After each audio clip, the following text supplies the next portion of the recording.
the podcast of the paranormal.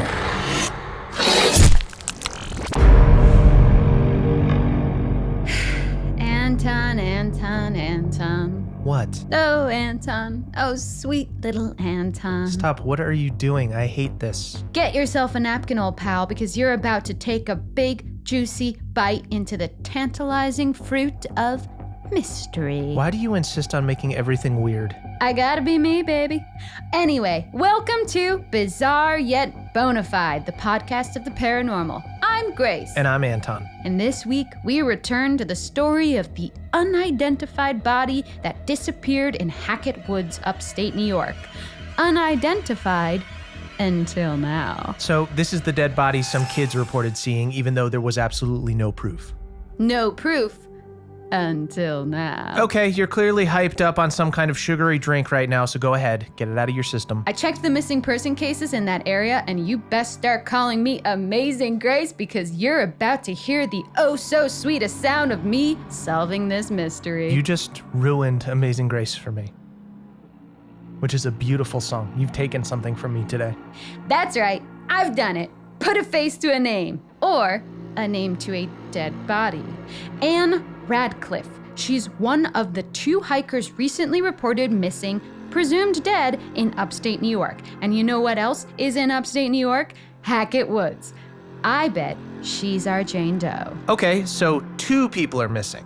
Putting aside the fact that this is a huge area and assuming these cases are linked is insane, that kid only claimed to have seen 1 body. So what now, 2 people just disappeared? Yeah, spooky, right? You are really excited for someone who thinks they just identified a body.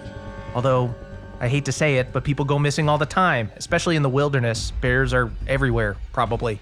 Actually, no, because look, check this out. In an article I found online, it says they probably didn't get eaten by a bear. It does not say probably. What kind of journalism is that? It's some small town rag from nearby. And no, it didn't use those exact words, but I read it, and this wildlife expert says that if they were killed by an animal, there would be signs, and actually it's far more likely that they just sort of fell victim to the dangers of the wilderness. Yes, that's what I'm saying. You're fighting my case for me, Grace. But the article also interviewed their family members, who refused to believe that these guys got into any accidental trouble. They say they were seasoned hikers who absolutely knew what they were doing. Can you argue with seasoned hikers? Does it not create an evocative image of 2 hikers covered in seasoning? Well, sorry to be that guy, but being good at something doesn't exempt you from tragedy. How does that quote go? Every corpse on Mount Everest was once a very motivated individual? Jesus, that's dark.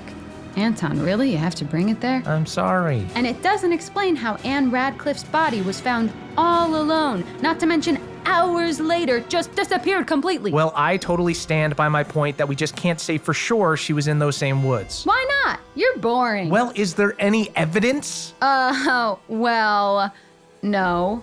The article actually says there's nothing to indicate they were ever actually there in the first place. Kept that quiet, didn't you? But a lack of evidence doesn't necessarily mean it's not true. Grace, have you ever done jury duty? No, why? Good, no reason. Well, my point is, that's not the work of anything natural.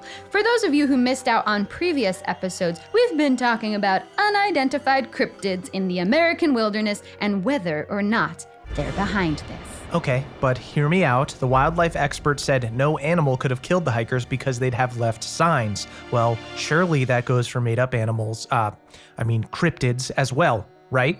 Yeah, I guess. Cryptids are usually messy eaters.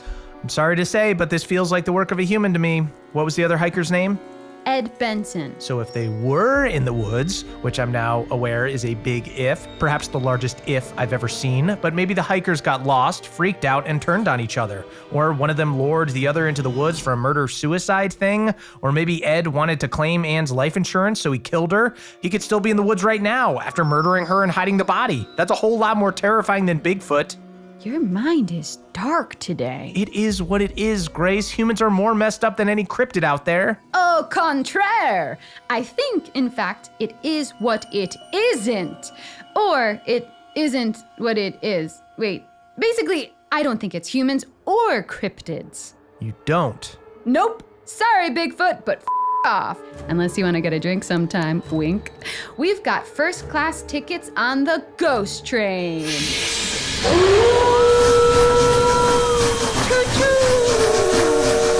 Choo-choo!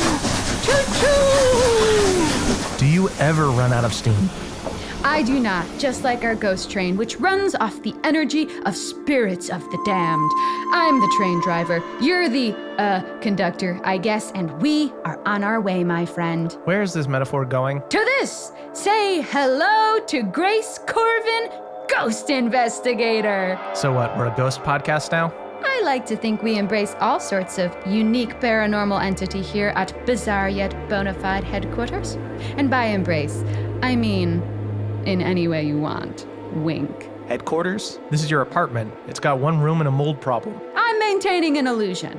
How about this? The teens only went into Hackett Woods looking for ghosts. There was no sign of the hikers ever being there, right? And there was a dead body that disappeared. Put those together and it's obvious. The vengeful ghost killed Anne and snatched Ed into another plane of existence, some ethereal other dimension, which is when the teen saw Anne's body all alone. Then the ghost came back and snatched her away too. Ghosts can do that? Yup. Well, I know, right? nah, you still haven't convinced me. Like, sure, these two hikers did go missing nearby, and I'm prepared to believe there's the smallest chance the teen boy may have actually seen Anne's body, which would mean someone hid it afterwards. That's scary enough without the need for ghouls. It could have been Ed covering up the murder. Maybe the landowners are psycho cannibals that killed and ate both hikers. Maybe even the cops had something to do with it. We don't know. It's f***ed, but it's not paranormal. Okay, listen, I'm not sold on it yet either, but I'm definitely, interested. I'm down to clown with the idea, you know? Ugh, I hate clowns. Ugh.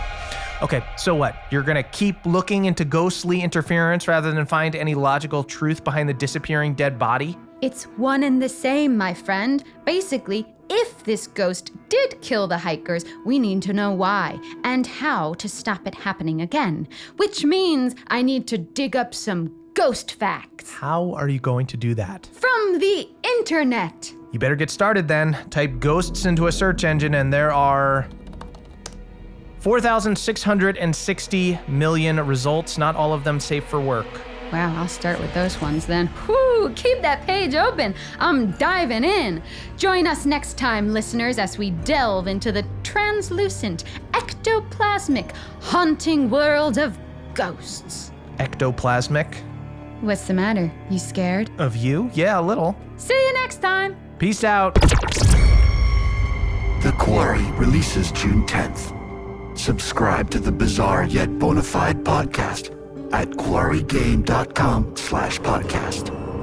Rated M for mature.